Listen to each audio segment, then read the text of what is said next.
Continúo por acá, dejo el link en la descripción del video. ¿Qué película me ha hecho llorar? Me preguntan. Soy una persona muy emocional con el cine. Me gusta el cine muchísimo, pero no soy de... Oh, me conmovió hasta las lágrimas una película. Sin contar los documentales, obviamente, que ahí es lo que te afecta emocionalmente es lo que estás viendo. Me vi ayer el documental Val, que lo recomiendo calurosamente. Me dejó hecho mierda emocionalmente, pero porque es un documental, no por una historia de ficción. Am, las de Kurosawa me suelen afectar bastante emocionalmente, pero repito, no es que tenga que ver películas con la caja de pañuelo al lado. No es lo mío eso. ¿Debo leer toda la obra de un autor para criticarlo? No. Mm, supongamos que un autor estaba escribiendo un libro y se murió antes de terminarlo. Entonces que todos los libros anteriores no pueden ser juzgados porque falta ese libro, no tiene sentido. La obra de un autor forma núcleos temáticos, que a veces pueden ser una línea, un proverbio. Por ejemplo, puede ser juzgado en sí mismo. Em, no es que tenga que leer toda la obra de un autor para poder criticarlo. A veces puede leer, repito, a veces basta un párrafo. A veces un capítulo, a veces un libro. Como máximo, un libro.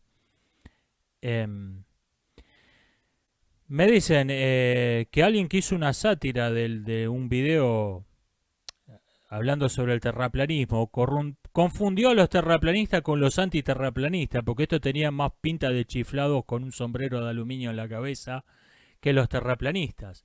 ¿Sí? Yo he dedicado más tiempo del que dedicaría una persona razonable a ver videos en YouTube de terraplanistas y de los antiterraplanistas que aparecieron al mismo tiempo. Fue todo parte de la misma moda. Siendo generosos, como mínimo, encontré tantos errores en los videos antiterraplanistas como en los terraplanistas.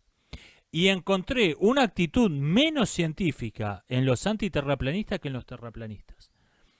Este problema, el conflicto entre los terraplanistas versus los antiterraplanistas, se planteó como gente que cree en disparates absurdos sin fundamento científico contra gente crítica de pensamiento racional que se rige por la ciencia. Y es mentira.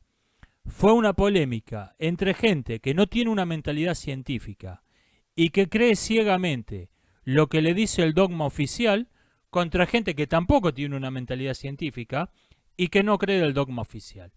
Ese fue el verdadero problema. Ese fue el verdadero asunto. ¿Tenemos el legítimo derecho a dudar de la ciencia o la ciencia es sacrosanta y su palabra nosotros debemos simplemente callarnos ante lo que ellos nos muestran como una verdad absoluta? Planteémonos eso. Yo alguna vez dije, el común de nosotros, de los ciudadanos, ¿sabemos que la Tierra es esférica o creemos que es esférica? Ninguno de nosotros ha salido al espacio para poder afirmar con certidumbre que la Tierra es esférica. Es una creencia. Bueno, me preguntan, me dicen, no entendí eso de que no hay nada más elocuente que el ceseo de la serpiente. Yo lo entendí como que no es que la serpiente hable con palabras bonitas, es que te la tenés que tomar en serio. Cuando la serpiente cesea, te va a picar. Eso creo que es lo que quiere decir, que es elocuente, no el que habla bonito, sino el que es consecuente con lo que dice. El que yo no entendí del todo, lo repetí únicamente porque me gustó cómo sonaba, es el pájaro que comió no puede volar con el que está hambriento. ¿Por qué? Debe haber acá una referencia al comportamiento real de los pájaros que a mí se me pasa, que no lo capto. Ese yo no lo entendí. Me dicen, ¿qué es una perversión? Tendencia patológica a realizar una fantasía neurótica en la vida real. Neurosis, 2 puntos. Trastorno mental que no tiene una causa biológica. Son términos de la escuela psicoanalítica esto. Me comenta alguien sobre la desconexión de la realidad que hay al estar discutiendo cosas como el etiquetado frontal en los productos, un proyecto de ley en Argentina, habiendo un 60% de pobreza. Voy a discrepar amablemente con usted. Yo creo que la ley del etiquetado frontal es una muy mala idea. O es una buena idea muy mal implementada.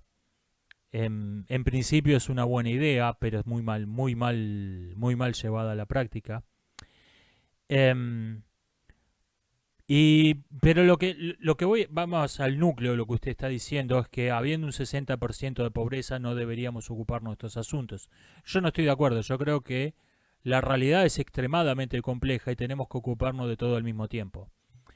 Esto se suele decir cuando alguna modelo que tiene 100 perros que tiene una estancia con 200 perros que encontró tirado por la calle, que hay chicos muriéndose de hambre y se ocupa de eso. Bueno, también hay que ocuparse de eso. Yo no estoy de acuerdo con esas críticas. Yo creo que la realidad es extremadamente compleja y nos tenemos que ocupar de todo al mismo tiempo. De lo más importante y de lo menos importante. Tenemos que ocuparnos de todo. No es que, ok, hasta que no solucionamos del todo lo más importante, no nos vamos a ocupar de nada más. Estaríamos cazando mamuts con esa filosofía. No estoy de acuerdo con esto. Entiendo su punto de vista y por eso le digo discrepo amablemente con usted en esto. Yo creo que hay que ocuparnos de todo, del etiquetado de los productos y del 60% de pobreza. Hay que ocuparnos de todo al mismo tiempo porque todo se nos está presentando al mismo tiempo. La realidad no te dice, mira, te voy a dar primero con el garrote más grande y después te sigo dando palo más chico. No, la realidad te tira todos los palos juntos. Entonces tenés que ocuparte de todo al mismo tiempo, de lo grande y de lo chico. Me preguntan a qué me refiero con que el Imperio Español fue inconsecuente con el sistema de castas. El Imperio Español estableció un sistema de castas en las colonias en América y no lo justificó en nada.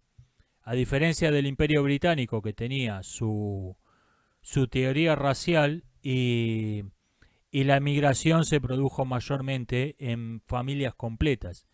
En la América hispana vinieron hombres solos, mayormente, y no había a hombres solos que vinieron, que iban a estar años. Le dijeron, no, las nativas no podés tener hijo con las nativas, no te podés casar porque lo prohíbe el rey, por nada. Obviamente esa ley no tuvo el menor éxito.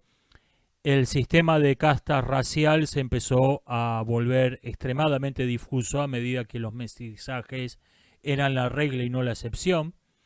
Y finalmente se colapsó, era totalmente insostenible. Eso. Hubo un intento de prohibir que la gente se moviera, porque se fuera de un lugar a otro, porque cambiaba de raza al moverse de un lugar a otro. Y cambiaba de raza y al final toda América terminó siendo o criolla o gaucha. Todo tipo que era medio pálido, que tenía un español hace 15 generaciones era criollo y el que no podía defenderlo de ningún modo era gaucho. O sea, no había quedado un indio en América. Estaba totalmente eran todo criollo o gaucho. Se colapsó, ese sistema era insostenible. Esto llevó a la revolución criollista, no podía ser de otro modo.